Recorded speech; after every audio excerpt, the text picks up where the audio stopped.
ونعوذ بالله من شرور أنفسنا ومن سيئات أعمالنا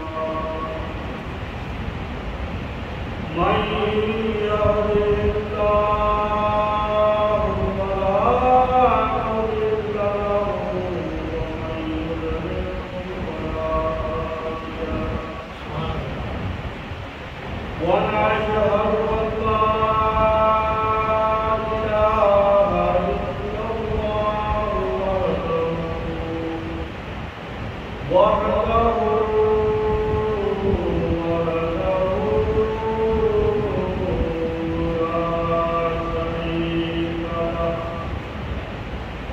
ونشهد أن سيدنا ومولانا محمدا عبده ورسوله أما بعد فأعوذ بالله من الشيطان الرجيم بسم الله الرحمن الرحيم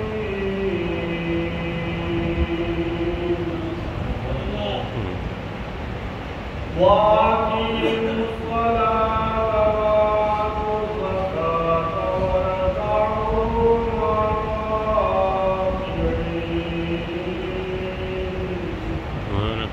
آمنت بالله صدق الله مولانا العظيم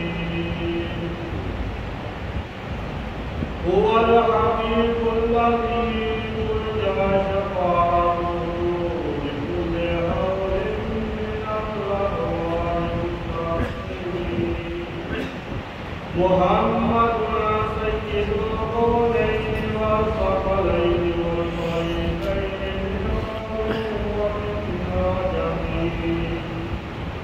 يا رسول الله انظرها لنا يا حبيب الله اسمعها لنا إنني في بحر غم مغرق وحجتي صاحب لنا شقالا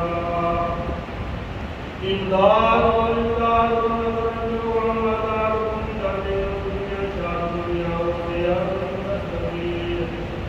لهم صبر فيها حرب الله وخاتمة المصطفى والمرتضى وابنهما والفاطمة ناديا يمد أولى جائب لجنه وأولى قبل الوعيد وحمد وحمد سيد الجليل يسمعك يا الله برحمتك يا عظيم يا عظيم يا عليم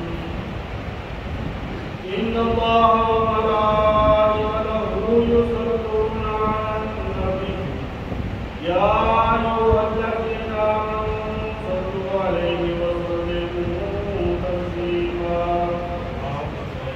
اللهم صل على سيدنا ومولانا محمد وعلى آل سيدنا ومولانا محمد وبارك وسلم معزز بزرگوں دوستوں عزیز ساتھیوں برادران اسلام گھروں میں بیٹھ کر سماعت کرنے والی عزت ماں مائیں بہنیں بیٹیاں اور جو بزرگ حضرات کسی وجہ سے مسجد میں نہیں آ سکے جہاں تک میری آواز جا رہی ہے سب کو السلام علیکم ورحمۃ اللہ وبرکاتہ اللہ تبارک و تعالیٰ کی حمد و صلوات کے بعد حضرت درود و سلام آقا علیہ السلام کی بارگاہ اقدس میں پیش کرنے کے بعد آج پھر اللہ تبارک و تعالیٰ کا لاکھ لاکھ شکر عظیم ہے کہ اس نے آج پھر ہمیں توفیق بخشی اس کے فضل سے اس کے کرم سے اس کے نام سے اس کے اکرام سے ہم سب اللہ کے گھر میں نماز جمعہ ادا کرنے کے لیے حاضر ہیں دعا کریں اللہ رب العزت ہماری یہ حاضری اپنی بار میں قبول و منظور فرمائے اور اس کو ہمارے حضرات محترم، جیسا کہ آپ نے سنا ہوگا ہماری اس جامعہ مسجد غوثیہ کے امام و خطیب آل رسول جناب محترم سید زین العابدین صاحب، ان کا روڈ ایکسیڈنٹ میں حادثہ پیش آیا۔ ہم انشاءاللہ ابھی دعا کرتے ہیں، جمعہ کے بعد جو ان کے دعا کریں گے کہ اللہ تعالیٰ شاہ صاحب اور ان کی ساری فیملی کو ہر قسم کی تکلیف سے، ہر قسم کی پریشانی سے نجات عطا فرمائے، اور اللہ تعالیٰ نے جلد سے جلد صحت یابی والی لمبی سلامتی والی زندگی عطا فرمائے۔ اور آپ کی اس جامعہ مسجد میں بے شمار میں نے خطبات دیے ہیں، کبھی جلسے میں، کبھی ماہانہ غیر شریف کی محفل میں، اور کبھی جمعہ المبارک پر بھی موقع ملتا الحمدللہ۔ اس سے گزشتہ جمعہ المبارک پر بھی میں نے چند باتیں عرض کی تھی۔ حضرات محترم، اللہ تبارک و تعالیٰ نے انسان کو اپنی عبادت کے لیے پیدا کیا ہے۔ وَمَا خَلَقْتُ الْجِنَّ وَالْإِنسَ إِلَّا لِيَعْبُدُونِ، کہ بے شک اللہ نے انسانوں اور جنوں کو اپنی عبادت کے لیے پیدا کیا۔ سب سے عظیم اور سب سے روحانی اور سب سے زیادہ عبادت جو ہے، اس کا نام نماز ہے۔ عربی میں ہم اسے صلاۃ کہتے ہیں، ہماری زبان کو پنجابی میں ہم نماز کہتے ہیں۔ حضرات محترم، نماز یہ ایسی عظیم عبادت ہے کہ رب کائنات کی جتنی بھی عبادات ہے، چاہے وہ روزہ ہے، چاہے وہ حج ہے یا زکوٰۃ ہے یا کوئی بھی ہے، اس کا حکم اللہ رب العزت نے جبریل امین کے ذریعے ہمارے آقا علیہ السلام کو زمین پر دیا۔ لیکن جب باری آئی نماز کی تو رب کائنات نے اپنے محبوب کریم لجپال آقا کو سیر کرائی، مکہ سے بیت المقدس تک، اور بیت المقدس سے آسمان تک، اور آسمان سے لا مکان تک، وہاں خدا کر اللہ رب العزت نے نماز کا حکم عطا فرمایا۔ نماز کی بڑی فضیلت ہے۔ ہر ایک عقل مند، ہر ایک بالغ، ہر ایک امیر و غریب، ہر ایک عورت و مرد، ہر ایک غلام ہو یا آزاد، جو بھی انسان ہے اس پر نماز فرض ہے۔ اور فرض سے اگر کوئی کوتاہی کرے گا تو اسے اس دنیا میں بھی پوچھ گچھ ہوگی، اور بالخصوص قبر میں اور حشر میں سرکار دو عالم حضور نور مجسم شفیع معظم سرکار دو عالم صلی اللہ علیہ وسلم ارشاد فرماتے ہیں، اول یحاسب بہ العبد یوم القیامہ، کہ قیامت کے دن بندے سے سب سے پہلا جو سوال ہوگا وہ نماز کے بارے میں ہوگا۔ حضرات محترم، آج ہمارا ایمان اتنا کمزور ہو چکا ہے کہ ہم فرض نمازوں سے بھی روگردانی کرتے ہیں، ہم لاپرواہی کر جاتے ہیں، ہم تباہی کر جاتے ہیں۔ نماز ہر ایک عقل مند انسان پر فرض ہے، چاہے وہ مقیم ہے، چاہے وہ مسافر ہے، چاہے وہ تندرست ہے، چاہے وہ بیمار ہے، چاہے وہ غریب ہے، چاہے وہ امیر ہے، جو بھی انسان ہے اس کے لیے نماز ضروری ہے، نماز فرض ہے۔ پھر قرآن مجید فرقان حمید میں رب کائنات نے نماز کے بارے میں سب سے زیادہ تاکید کی ہے، سب سے زیادہ تبلیغ نماز کی قرآن پاک میں موجود ہے۔ مفسرین محدثین شارحین فرماتے ہیں کہ 700 سے زیادہ مرتبہ قرآن مجید فرقان حمید میں نماز کا حکم آیا ہے۔ گزشتہ دنوں میں بھائی صاحب کے گھر حاضری تھی تو وہاں پر بھی میں نے عرض کیا تھا کہ ہم جب بچپن میں چھوٹے ہوتے تھے، ہمارے ماں باپ دادا پردادا نماز پڑھتے تھے۔ آج بھی جس گھر میں عزت ماں بہنیں بیٹیاں نمازیں پڑھتی ہیں، بچے نوجوان نماز پڑھتے ہیں، بزرگ نماز پڑھتے ہیں، ان کے نوازیہ نوازے چھوٹے چھوٹے جو بھی بچے گھر میں موجود ہوں، چاہے وہ اپنے گھر کے ہیں یا مہمان آئے ہیں، جب ان کو دیکھتے ہیں نا تسبیح پڑھتے ہوئے، وہ بھی کہتے ہیں کہ ہمیں بھی تسبیح دو، ہم بھی ان پر اللہ کا ذکر کریں۔ وہ مصلی مانگتے ہیں، کہتے ہیں کہ ہمیں بھی مصلی دو، ہم بھی نماز پڑھیں، چاہے ان پر فرض نہیں، ابھی شعور میں نہیں اتنا بچی کا یا زندگی کا، بچے ہیں چھوٹے۔ عرض کرنے کا یہ مقصد ہے کہ جب ہمارے گھروں میں اس طرح کا ماحول ہو کہ ہم بھی نماز پڑھیں، ہماری مائیں بہنیں بیٹیاں بھی نماز پڑھیں، بزرگ حضرات بھی نماز پڑھیں، جو بیمار ہیں ان پر بھی نماز فرض ہے۔ وہ ایک ارادہ مسئلہ ہے کہ نماز بیمار پر کس طرح پڑھنی چاہیے، اگر کوئی کھڑا ہو کر نہیں پڑھ سکتا، بیٹھ کے نہیں، لیٹ کے نہیں، تو اشاروں کے ساتھ بھی نماز پڑھنا ضروری ہے۔ پھر ہم یہ جو میرا سلسلہ تبلیغ کا ہے یہ تھوڑا سا الگ ہوتا ہے کہ میں چاہتا ہوں کہ نماز کے فضائل کو ہم سنتے رہتے ہیں، نماز کی برکتیں ہم سنتے رہتے ہیں، ہم کوئی اس سے علاوہ جو نماز کے ضروری مسائل ہیں ان پر بھی کبھی کبھی ہم بچوں کو، بزرگوں کو، جو سمجھتے ہیں ان کو بھی، جو نہیں سمجھتے ان کو بھی بتایا جائے کہ نماز جو ہے یہ کتنی ضروری ہے، اور اس کے اندر جو ضروری مسائل ہیں وہ کیا کیا ہیں۔ ہماری اس طرف توجہ نہیں ہوتی، کبھی کبھی مفسرین جو علماء ہیں، عجیب ہیں، جمعہ پر بتاتے ہیں، ہمارے پاس اتنا وقت نہیں ہوتا کہ ہم پہلے آئے دیکھیں امام صاحب ہمارے لیے کیا موضوع لے کر آئے ہیں، آج کس عنوان پر وہ گفتگو کریں گے، ہمارے لیے اس میں کیا فائدہ ہے، ہمارے بچوں کے لیے، ہمارے اولادوں کے لیے، ہمارے گھر والوں کے لیے کیا اس میں بینیفٹ ہے، کیا اس میں فائدے ہیں۔ ہم یہ کبھی سوچتے نہیں، ہم آتے ہیں جب نماز شروع ہونے والی ہو، خطبہ ہو چکا ہو، رکوع میں آئیں، پھر سجدے کریں، پھر اسلام پھیریں، تو ہم جلدی سے گھر میں پہنچ جاتے ہیں۔ حضرات محترم، نماز شروع کرنے سے پہلے بھی بہت سے مسائل ہیں، اور نماز شروع ہونے کے بعد بھی بہت سے مسائل ہیں جو ہمارے لیے ضروری ہیں کہ ہم ان مسائل پر رسائی حاصل کریں کہ ان میں ضروری مسئلہ کیا ہے۔ نماز کے لیے سب سے پہلی شرط ہے طہارت۔ طہارت کہتے ہیں پاکیزگی کو۔ اللہ تبارک و تعالیٰ نے 6ویں پارے میں بھی ارشاد فرمایا اور بھی ارشاد فرمایا کہ اللہ تعالیٰ خود بھی پاک ہے اور پاک بندوں کو پسند کرتا ہے۔ پاکیزگی حاصل کرنا انسان کے لیے بہت ضروری ہے۔ نماز کے لیے صرف جو ہے غسل کر لینا، اگر اس پر غسل واجب نہیں ہے تو نماز کی طہارت ہو جائے گی۔ وضو کرنا یہ نماز کے لیے ضروری ہے۔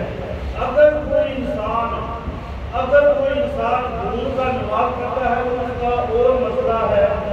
اگر کوئی انسان جان بوجھ کر نماز کی اہانت سمجھ کر، اس کی تقدیر سمجھ کر، یا اس کو برابر نہ سمجھ کر بغیر وضو کے نماز پڑھتا ہے تو علماء مفسرین فرماتے ہیں کہ اس کا ایمان خارج ہو جاتا ہے۔ یہ طہارت ہمارے لیے اتنی ضروری ہے۔ پھر ہمارے انشاءاللہ کبھی وقت ملا تو غسل کے، وضو کے مسائل میں عرض کروں گا، انشاءاللہ موقع ملتے جاتا ہے۔ اس مسجد میں شاہ صاحب ہمارے بزرگ ہیں، وہ ہمیں حکم ارشاد فرماتے رہتے ہیں۔ تو نماز کے لیے سب سے پہلے طہارت جو ہے اس میں باقی سارے مسائل بھی آ جاتے ہیں کہ کپڑے پاک ہو جن سے وہ انسان نماز پڑھتا ہے، کپڑے پہن کر وہ بھی پاکیزہ ہونے چاہیے، صاف ستھرے ہونے چاہیے۔ پھر جس جگہ وہ نماز پڑھ رہا ہے وہ جگہ بھی پاک اور صاف ہو۔ ہمارے لیے الحمدللہ مساجد ہے، ہم مسجد میں نماز پڑھیں گے تو یہ ہمارے لیے دیکھنا ضروری نہیں ہے کہ مسجد پاک ہے یا ناپاک ہے، لیکن گھروں میں، اگر بازاروں میں، گھروں میں یا دکانوں میں یا کہیں جنگل میں یا کہیں میدان میں ہم نماز پڑھیں تو وہاں پر ہمارے لیے یہ ضروری ہوگا۔ نماز کی پہلی شرط میں نے عرض کیا کہ طہارت میں وہ سارے کے سارے مسائل آ جاتے ہیں جن میں پاک ہونا ضروری ہے۔ پھر دوسری شرط ہے ستر عورت۔ ستر عورت بھی کہتے ہیں، صدر بھی کہتے ہیں۔ صدر کہتے ہیں وہ عورت کے لیے، مرد کے لیے وہ جگہ جن کا ڈھانپنا ضروری ہے۔ مرد کے لیے ناف سے لے کر دونوں گھٹنوں سمیت یہ جو بدن کا حصہ ہے اس کو ڈھانپنا ضروری ہے، یہ صدر ہے۔ عورت کے لیے سر سے لے کر پاؤں تک سارا جسم، صرف اس کے جو روزگار ہیں یا آنکھیں ہیں ان کے علاوہ باقی سارا جسم جو ہے وہ صدر عورت کا آتا ہے۔ پہلی شرط میں نے عرض کی طہارت ہے، دوسری میں نے عرض کیا کہ صدر عورت ہے، اور تیسری استقبال قبلہ، کہ ہم جب بھی نماز پڑھیں گے مسجد میں ہمارے لیے یہ ضروری ہے کہ ہم اس کی جو ہے وہ پرچار کریں کہ قبلہ کدھر ہے۔ ہمیشہ پاکستان میں ہو یا کسی بھی ملک میں وہ مسجد قبلہ ہی کی طرف اس کا رخ کیا جاتا ہے، لیکن یہ جو مسائل کتابوں میں لکھے ہیں یہ بتانا ضروری ہوتا ہے کہ ہمارے چھوٹے چھوٹے بچے بھی سنتے ہیں، گھروں میں بھی آتے جاتے ہیں۔ تو تیسرا جو ہے وہ ہے استقبال قبلہ، کہ نماز جب بھی ہم نے پڑھی ہے ہمارا من جو ہے وہ قبلہ کی طرف ہوگا تو نماز ہوگی۔ اس کے علاوہ بھی بہت سے مسائل ہیں کہ جنگل میں اگر انسان اکیلا ہے تو پھر بتانے والا نہیں قبلہ کہاں ہے، موسم بھی اتنا صاف نہیں کہ وہ تصور کر سکے، پھر مفسرین محدثین فرماتے ہیں کہ ان کا جو دل و دماغ ہے وہ جس طرف آپ کو توجہ دلائے گا، یقین دلائے گا کہ یہی قبلہ کی سمجھ ہے، وہاں پر آپ نماز پڑھ سکتے ہیں، لیکن جہاں پر آپ کو بتانے والا ہوگا وہاں پر آپ کے لیے ضروری ہے کہ قبلہ کی سمجھ آپ جانیں۔ چوتھی جو ہے وہ ہے وقت، کہ جو ہم نے نماز پڑھنی ہے اس کا وقت ہونا ضروری ہے، اور وقت کے لیے میں یہ آپ لوگوں کو عرض کر دوں کہ بہت سی مساجد میں یہ شور و غل ہو جاتا ہے کہ اگر ہم نے 1:20 پر نماز جمعہ ہے، اگر 2-4 منٹ ہو جائے تو ہم شور کر دیتے ہیں کہ یہ نماز کا وقت جو ہے یہ دیر سے ہے۔ وقت اسے کہتے ہیں کہ جب ظہر کی نماز سٹارٹ ہو ہے وہاں سے لے کر عصر کی نماز سے پہلے پہلے یہ ظہر کی نماز کا وقت ہے۔ گھر میں آپ نماز پڑھتے ہیں تو پھر بھی، مسجد میں پڑھتے ہیں تو پھر بھی، یہ جو 1:20 پر سارے 1 بجے یا کچھ بھی ہم نے ٹائم مقرر کیے ہوئے ہیں یہ ہم نے اپنی سہولت کے لیے کیے ہیں۔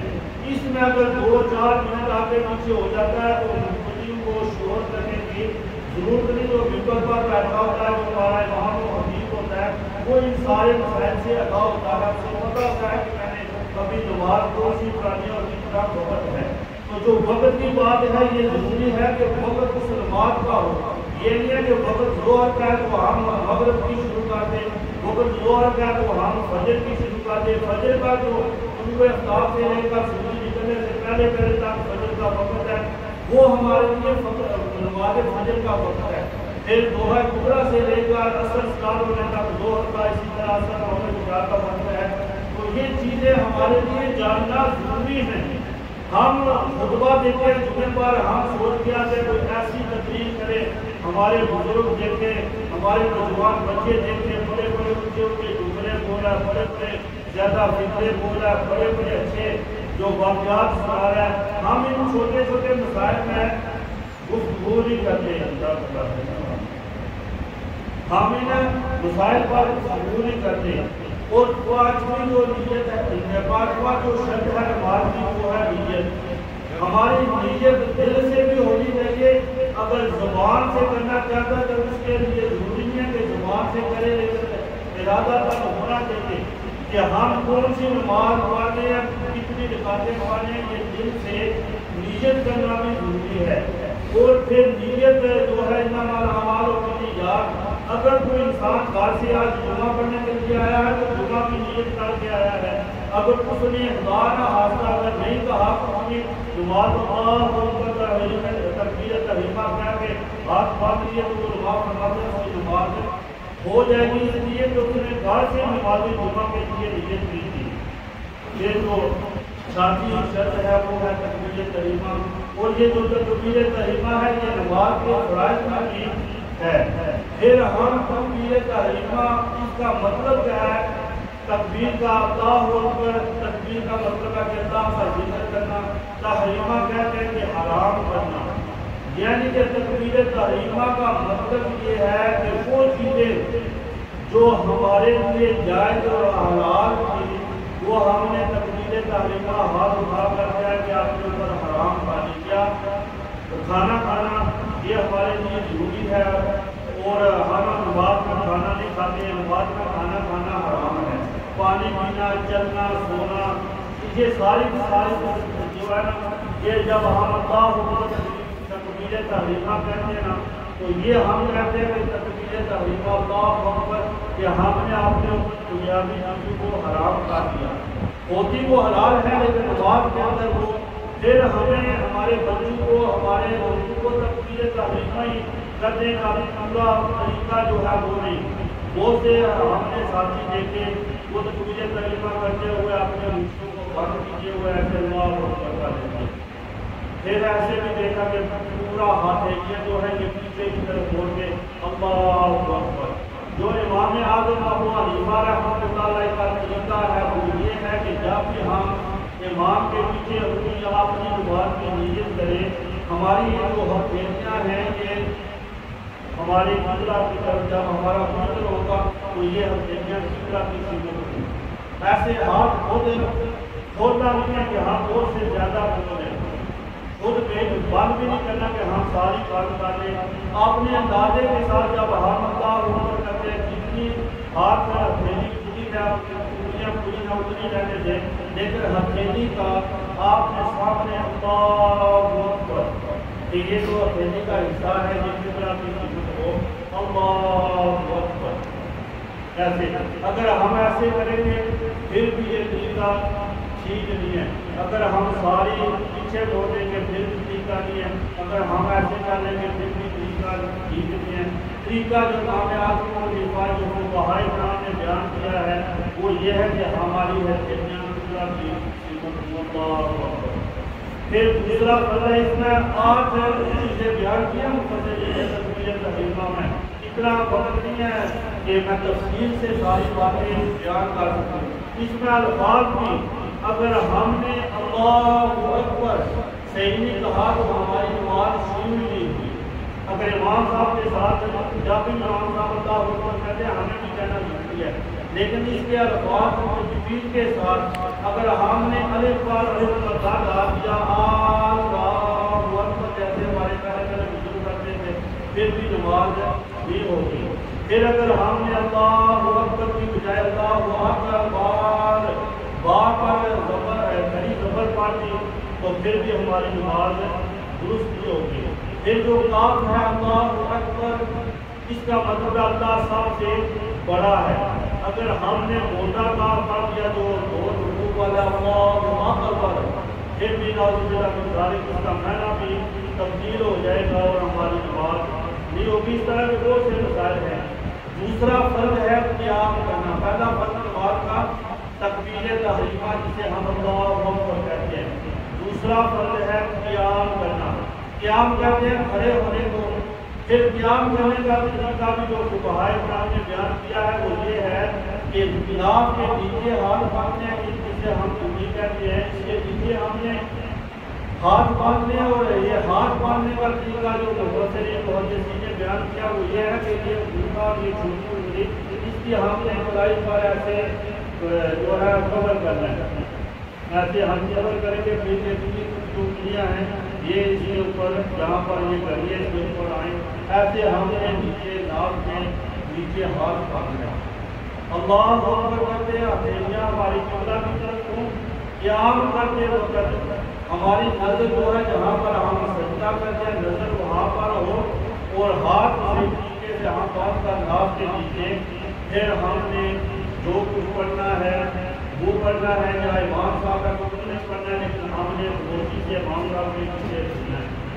پھر قیام جو لوگ ہمارے بزرگ حضرات کرسی میں بیٹھے ہوئے ہیں، میں بھی کبھی کبھی صحت ٹھیک اور کرسی پر پڑھ لیتا ہوں، لیکن مسئلہ یہ ہے کہ اگر انسان کھڑا ہو سکتا ہے چاہے وہ کسی دیوار کے ساتھ ایک ہی چکر لگا کر کھڑا ہو تو پھر کیا فرض جو نماز ہے تو ذکر عشاء کی اس میں ضروری ہے کہ انسان کھڑا ہی ہو کر نماز پڑھے اگر وہ کھڑا ہو سکتا ہے۔ جو بیمار ہیں انہیں شرعی عذر ہے، ان کے مسائل دور ہے، یہ ان کے لیے کہہ رہا ہوں تھوڑا صحت مند ہے جو نماز پڑھے ہو کر پڑھ سکتے ہیں ان کے لیے۔ جب بندہ بیمار ہوتا تو جیسے میں نے پہلے عرض کیا کہ اشارے کے ساتھ بھی نماز پڑھنا ضروری ہے. اگر بندہ اٹھ ہی نہیں سکتا, وضو ہی نہیں کر سکتا, تیمم کر دے, پھر اگر اٹھ نہیں سکتا تو اشاروں کے ساتھ, ہاتھ پاؤں نہیں اڑا سکتا تو پھر زبان کے ساتھ وہ دل میں نیت کرے کہ یہ میں اس زور کی نماز پڑھ رہا ہوں, عصر کی نماز پڑھ رہا ہوں, اشارے سے آنکھوں سے آنکھیں بھی نہیں ہل رہی تو صرف دل و دماغ سے اشارہ کر کے وہ نماز پڑھ سکتا ہے. یہ اس لیے ان کے لیے کہ آپ ضروری ہے جو کھڑے ہو سکتے ہیں, جو کھڑا ہو کر تھوڑی دیر کھڑا رہ سکتے ہیں, ان کے لیے بھی ضروری ہے کہ وہ جب اللہ ہو کہیں تو کھڑے ہو کر قیام کریں کہ یہ نماز کا فرض ہے. پھر فرض سے کہتے ہیں جس کا نص قطعی سے ثبوت ثابت ہو. نص قطعی کہتے ہیں قرآن پاک کو. قرآن پاک اللہ کی کتاب ہے, اللہ کا حکم جن جن باتوں پر آ گیا ہے ان باتوں پر ہمیں حکم ماننا ہمارے لیے فرض ہے. اسے ہم کہتے ہیں فرض. جو اللہ کی طرف سے قرآن مجید فرقان حمید میں ہمارے لیے حکم آیا ہو وہ ہمارے لیے فرض کا درجہ رکھتا ہے. تو یہ قیام جو ہے وقوع اللہ ہے بارکی ہے, مان والوں قیام کیا کرو, یہ اللہ کا حکم ہے. اس لیے ہم قیام کریں گے کھڑے ہوگا تو ہمارا قیام ہوگا. قیام کہتے ہی کھڑا ہونا, بیٹھ کر ہم نماز پڑھیں گے تو وہ قیام نہیں ہوگا, وہ نماز ہمارے لیے درست نہیں ہوگی. جو لوگ کھڑا ہو سکتے ہیں وہ فرض و فطر اگر بیٹھ کے پڑھیں گے ان کی نماز نہیں ہوگی. یہ سارے مسلک جتنے بھی ہیں ان کا فقہ فیصلہ ہے. جو بیمار ہمارا میں نے ارشاد کیا. پھر تیسرا جو فرض ہے وہ ہے قرات کرنا. قرات کہتے ہیں الحمد شریف کے بغیر وہ چھوٹی سی سورت ہے کہ قل هو اللہ احد ہم پڑھ لیتے ہیں, یہ بھی پڑھنے میں قرات ہماری پوری ہو جائے گی. اگر اور کسی کو باقی سورتیں آتی ہیں, سورت کوثر آتی ہے, سورت نصر آتی ہے, کوئی بھی سورت آتی ہے, یا قرآن مجید فرقان حمید کی ایک آیت جو 3 آیتوں میں ہو سورت کوثر تک ہو تو وہ ہمارا فرض پورا ہو جائے گا. پہلا فرض میں نے کیا بتایا تکبیر تحریمہ, دوسرا بتایا قیام کرنا کھڑا ہونا, تیسرا قرات کرنا, چوتھا فرض ہے رکوع کرنا. انشاءاللہ کبھی موقع ملا تو میں کھڑے ہو کر رکوع کر کے بتاؤں گا کہ رکوع کیسے شریعت میں کرنے کا حکم ہے. جیسے سرکار دو عالم نے صحابہ کرام نے کیا, مفسرین فرماتے ہیں کہ رکوع ایسے کریں کہ آپ زیادہ چوکھا جو ہے وہ اکیلا بھی نہ ہو جائیں. آپ کی جو بیک کور ہے یہ ایسے ہو کہ اگر کوئی انسان پانی کا بھرا ہوا پیالہ اس کا رکھ دے تو وہ گرے نہیں, پانی گرے نہیں, تو ایسا رکوع کرنا. پھر رکوع کے بعد جو ہے وہ 2 سجدے کرتے ہیں, یہ بھی فرض ہے. پھر سجدے کے بعد آخری تحیات, اگر 2 رکعتیں ہیں تو رکوع کا ہو بھی آخری, اگر 4 رکعتیں ہیں تو آخری تحیات جسے ہم تشہد کہتے ہیں وہ اس میں بیٹھنا یہ فرض ہے. اگر کوئی بندہ نہیں بیٹھے گا تو اس کی نماز نہیں ہوگی. آخری اور 7واں جو وہ ہے جسے ہم سلام کہتے ہیں, خراج مسجد رہے گی کہ اپنی مرضی سے نماز کو ختم کرنا جسے ہم سلام کہتے ہیں, السلام علیکم ورحمۃ اللہ, السلام علیکم ورحمۃ اللہ. یہ جو پہلی میں نے 6 شرطیں بتائی ہیں, پھر نماز کے اندر سوال فرض بتائے ہیں, ایک فرض کا پھر سن لیں تاکہ ہمیں یہ آسان سا طریقہ بھی میں بتا دوں یہ یاد رکھنے کا. ہم نماز پڑھنے کے لیے کیا کہتے ہیں, اللہ اکبر, یہ فرض ہے ایک. دوسرا ہم کیا کرتے ہیں, ہم قیام کرتے ہیں ہاتھ باندھ کے, یہ دوسرا فرض. پہلا فرض جو ہے وہ تکبیر تحریمہ, دوسرا فرض ہم ہاتھ باندھتے ہیں. یہ ہمارے لیے آسان چیز ہے یاد کرنے کے لیے. پھر ہم سجود کرتے ہیں, الحمد کرتے ہیں, سجود کرتے ہیں. تیسرا جو ہے یہ قرات کرنا. چوتھا ہم رکوع کرتے ہیں. 5واں ہم سجدے کرتے ہیں. 6واں ہم تشہد کرتے ہیں. 7واں ہم سلام پھیرتے ہیں. تو اس طرح کے مسائل ہیں. انشاءاللہ کبھی موقع ملا تو اس کے اندر بھی بہت سے مسائل ہیں. جیسے میں نے بتایا کہ تکبیر تحریمہ پہلی فرض ہے نماز کا, اس کے اندر علماء نے 8 شرطیں بیان کی ہیں. وہ اسی طرح قیام میں بھی شرائط ہیں. اسی طرح ہم رکوع کرتے ہیں. بہت سے ہمارے بزرگ جو بیمار ہیں ان کی میں بات نہیں کر رہی ہے، غصہ نہ کرنا، ان کے لیے یہ مسائل کا نہیں بیان کر رہا، جو تندرست ہے، صحت مند ہے، وہ سے نوجوان ساتھی جن کی صحت بالکل درست ہے، وہ ایسا کرتے ہیں کہ کھڑے ہوتے ہیں اللہ اکبر، پھر رکوع جاتے ہیں، سیدھا کھڑا نہیں ہوتے۔ نبی کریم صلی اللہ علیہ وسلم اور صحابہ کرام کا یہ طریقہ فیصلہ ہے کہ جو رکوع کے بعد قوما کھڑا ہونا، پورا کھڑا نہیں ہوگا، اس کی نماز درست نہیں ہوگی۔ اس لیے ہم آتے بھی ہیں، ہم نے وضو بھی کر لیا، گھر میں ہے تو پھر بھی ہم نے نماز پڑھنی ہے، مسجد میں تو ہم نے، لیکن ہم کیوں اپنی نماز کو ضائع کر رہے ہیں؟ اس لیے ہم ضائع کر رہے ہیں کہ ہمارے دل، ہمارے ایمان کمزور ہو چکے ہیں۔ ہم اللہ کے لیے پڑھ رہے ہیں، کسی کو دکھانے کے لیے تو نہیں، میں پڑھوں گا تو آپ سب دیکھیں گے جنہوں نے بڑی بڑی آستان بات کی ہے، پیش کی ہے۔ ہم نے اللہ کے لیے پڑھنی ہے تو پھر اللہ کا جیسے اللہ کے رسول کا حکم ہے اس طرح ہم پڑھیں، رکوع کریں تو رکوع بالکل صحیح کریں، پھر رکوع کے بعد ہم نے کھڑا ہونا ہے، قوما کرنا ہے تو وہ بھی بالکل کھڑا ہوگا سیدھا۔ پھر حضور جو 3 تسبیح ہم سبحان ربی العظیم کہتے ہیں، اتنی دیر 3 دفعہ سبحان اللہ سبحان اللہ ہم کہیں، اتنی دیر قوما کرنا ہمارے لیے ضروری ہے۔ تو وہ سے بزرگ نوجوان ساتھی ایسے ہیں جو سیدھا کھڑا نہیں ہوتے، اللہ سجدے میں، پھر ایک سجدہ کر کے دوسرا سجدہ کرنا، اس میں دو سے مفسرین نے دعائیں بھی کی ہیں، وہ ہمیں اللہم اغفر لنا وہ بھی دعا جاتی ہے۔ لیکن پھر تشہد کی حالت میں جیسے ہم تحیات کی حالت میں بیٹھتے ہیں، ایک سجدے کے بعد اسی طرح پورا بیٹھنا ہمارے لیے ضروری ہے۔ اگر ہم پورا تحیات بیٹھیں گے تو پھر ہماری نماز درست ہوگی۔ اسی طرح ہم جب سلام بھیجتے ہیں تو آج تک ہمیں یہ نہیں پتا کہ سلام بھیجنے کا اصل طریقہ کیا ہے۔ وہ اسلام بھیجنے کی جو شرائط ہے، ایک شرط یہ بھی ہے کہ جب ہم دائیں طرف سلام بھیجیں تو دائیں والے ساتھی کو ہمارے ساتھی ہیں، نیت دل کا ہو کہ ہم ان کو اور جو اللہ کی طرف سے فرشتے آئے ہوئے ہیں ہم ان کو سلام کر رہے ہیں۔ پھر دوسری طرف جب ہم سلام پھیریں تو ہماری نیت یہ ہو کہ ہماری ادھر کی طرف جو بندے بیٹھے ہیں وہ جو فرشتے نماز پڑھنے کے لیے آمین کہنے کے لیے، مسجد کی زیارت کے لیے، علماء کی زیارت کے لیے، محمد کے لیے، مؤذن کی زیارت کے لیے آئے ہیں، ہم انہیں بھی سلام کر رہے ہیں۔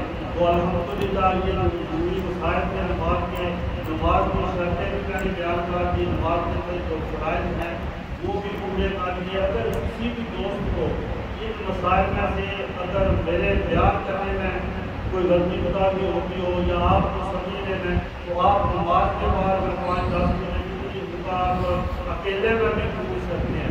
پھر جو بہت سے مسائل آتے ہیں کہ ہماری نمازوں کا سورہ پاک کا فیصلہ سورت جو 21 کوئی پارہ سورت ہے اس میں اللہ تعالیٰ فرماتے ہیں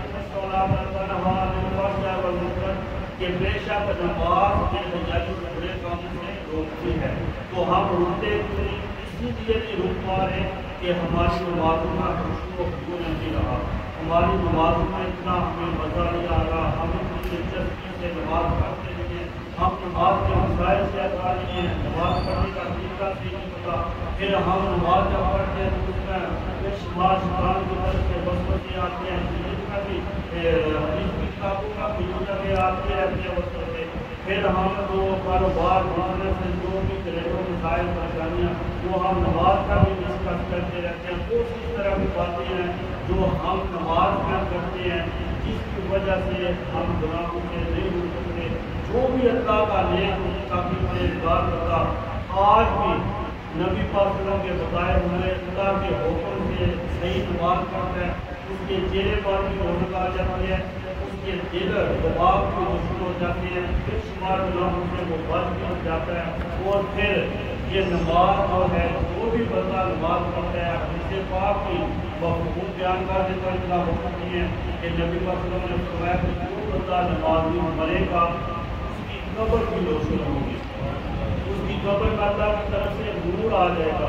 آج ہمارے دیکھنے کہ گرمی ہے، رات کو بجلی جاتی ہے تو ہمارے پاس کوئی سسٹم نہیں ہوتا، ہمیں اندھیرا بھی لگتا ہے، گرمی بھی لگتی ہے، پھر ہم بچوں سے بھی گھر والوں سے بھی شور کرتے ہیں، پھر 2-2 گالیاں بھی واقعہ والوں کو سنا دیتے ہیں، لیکن قبر میں دوستوں کوئی روشنی کا انتظام نہیں ہوگا، کوئی پنکھے کا، کوئی اے سی کا، کوئی کسی قسم کا اگر انتظام کرنا ہے تو وہ ایک نماز ہے، اللہ کے احکام ہے۔ اگر آج ہم پر عمل کریں گے تو ہماری قبر میں بھی ہمیں روشنی بھی ملے گی، ہوا بھی ملے گی، جنت کے باغوں میں سے باغ بھی بنے گی۔ لیکن ہم ہر مسلمان، میں بھی چاہتا ہوں کہ میں جنت میں جاؤں، بچے چاہتے ہیں، بڑے چاہتے ہیں جنت میں جاؤں، لیکن جنت میں جانے والے ہم کام کیوں نہیں کرتے؟ ہم چاہتے ہیں کہ قبر سے ہم اٹھیں سیدھے جنت میں چلے جائیں، گھر سے ہم اس کا مسجد تک نہیں آ سکتے، کیوں؟ اس لیے کہ ہمارے ایمان جو ہیں، ہمارے اعتبار جو ہیں، یہ کمزور ہو چکے ہیں، ان کو بھی فالتو ہے۔ میں اللہ تعالیٰ سے بھی آپ لوگوں سے بھی معلوم چاہتا ہوں، اگر میرے بیان کرنے سے اگر آپ کسی میں سے کسی کو سمجھ نہ لگی ہو تو جب چاہے آپ ان سے پوچھ سکتے ہیں، شاہ صاحب آئیں گے ان سے پوچھ سکتے ہیں کہ جو میں نے بتائے ہیں فرائض شرائط، ان میں سے جو کسی کو سمجھ نہ لگے، اگر بیان کرنے میں کسی بھی کوئی غلطی ہوتا ہے تو اللہ سے بھی، اللہ کے پیارے نبی سے بھی معافی مانگتا ہوں، اللہ تعالیٰ مجھے بھی آپ لوگوں کو بھی عمل کریں۔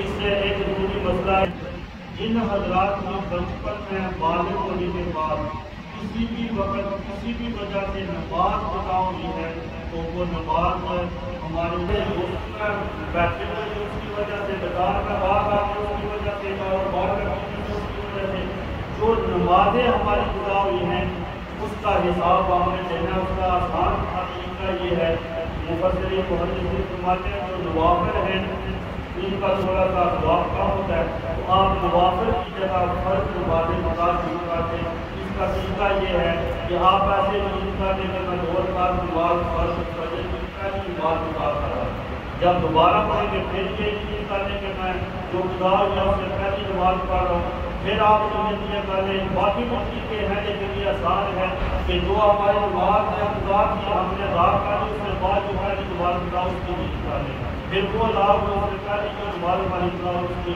اسی طرح جو رسم مغرب خدا جب تک ہم قبر میں جاتے ہیں اس وقت تک ہمارے لیے ضروری ہے کہ جو ہماری نمازیں قربانی کی وجہ سے، راکی کی وجہ سے، قربانی کی وجہ سے خدا ہو رہی ہے، اس کا ہم نے حساب قبر میں بھی دینا ہے، حشر میں بھی دینا ہے۔ سرکار دوارا فرمایا کہ نماز نماز سے ہر 5 وقت باقی ہمارے بعد میں دیتے ہیں اللہ تعالیٰ